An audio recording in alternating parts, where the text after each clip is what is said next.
الحلو بتاعنا النهارده كيكة الكنافة. ايه ده؟ اول مرة نسمع كيكة الكنافة. هي الكنافة بتتعمل كيك؟ ايوه، بتتعمل بطريقة سهلة وجميلة، وزي ما انتم شايفين كده طالعة في صوص تحفة. بس سامحوني طبعا صوتي مش مظبوط عشان عندي مشكلة في الاحبال الصوتية. ادي كيكة الكنافة. طبعا عشان تعرفوا الطريقة تتابعوا الفيديو. وقبل ما تتابعوا الفيديو حبايبنا اللي لسه بيشوفوا القناة لأول مرة اشتركوا في القناة. وطبعا لو عجبكم الفيديو اضغطوا لايك كده، الجميل منكم بيشجعني ان انا اعمل وصفات اكتر واكتر. ولازم طبعا تفعلوا زر الجرس عشان يوصل لكم كل جديد من وصفاتي. يلا بينا نشوف الطريقة. اللهم صل وسلم وبارك على سيدنا محمد وعلى آله وصحبه وسلم. اهلا بكم حبايبي، عاملين ايه؟ يا رب تكونوا بخير وصحة وعافية. النهارده طبعا هنعمل طريقه جديده للكنافه، هي كيكه الكنافه. ايه ده؟ هي الكنافه بتتعمل كيك؟ ايوه، هنعملها بطريقه سهله وجميله جدا وبمكونات سهله وبسيطه عندك في البيت.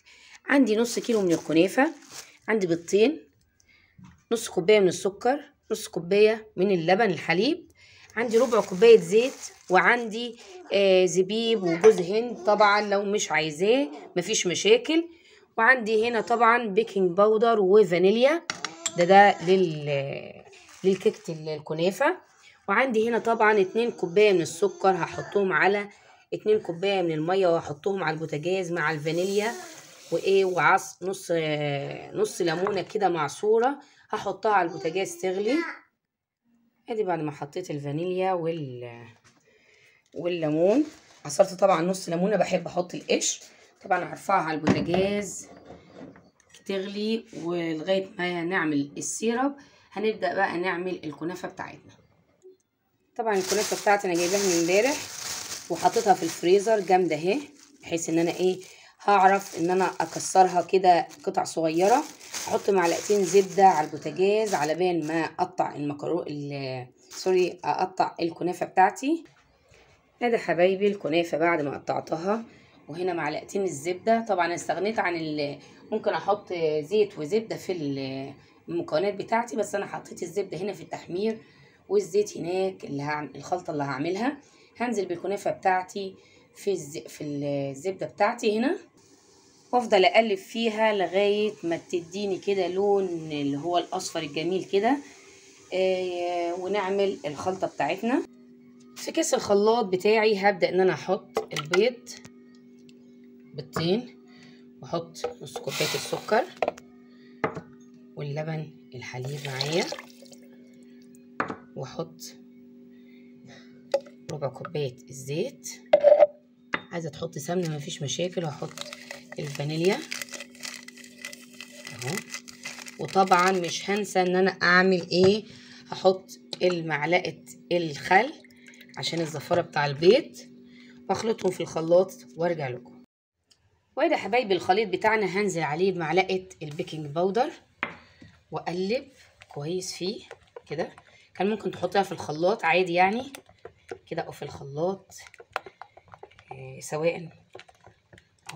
وادي الكنافه بتاعتي اللي انا عملتها. طبعا استنيت لما تبرد تماما، لازم تبرد تماما من السخونيه اللي فيها. وهجيب الزبيب والجوز الهند واحطهم كده واقلبهم في الخليط بتاعي، وانزل بيهم على الكنافه الجميله بتاعتي اهو كده. بسم الله. طبعا اقلب. لو الكنافه اتشربت الخليط بتاعي هزود له بس كده كام معلقه لبن وخلاص بالشكل ده. طبعا الخليط بتاعي كده تمام جدا، بس طبعا هزود له شويه لبن عشان هو تشرب كميه الخليط اللي موجوده على الشكل ده. هقلبها كويس بقى واجيب القالب اللي انا مبطناه، وهبدا ان انا افرد الخليط بتاعي في الصينيه. طبعا انا مشغله الفرن بتاعي عشان يسخن. هبدا افرد الخليط بالشكل ده على درجه حراره 180. هحطه على الرف الوسط زي ما بتعملي الكيك بالشكل ده كده. سويها كويس وبينا على الفرن نحطها بالشكل ده. نحطها على الفرن وارجع لكم لما تستوي. وادي يا حبايبي كيكه الكنافه بعد ما طلعت من الفرن جميله وريحتها تحفه. وادي السيرب بتاعي طبعا برد. هبدا ان انا اسقيها كده حبه حبه وهي طبعا سخنه والسيرب بارد. بسم الله. طبعا نلاحظ ان هي فيها نص كوبايه سكر، يعني السيرب ما يكونش كتير. اهو كده تمام جدا. اسيبها بقى تتشرب السيرب وتبداوا بقى تقطعوها، وبالهنا والشفا. جربوها هتعجبكم جدا جدا. ما تنسونيش في اللايك والشير والسبسكرايب. بحبكم في الله. مع السلامه.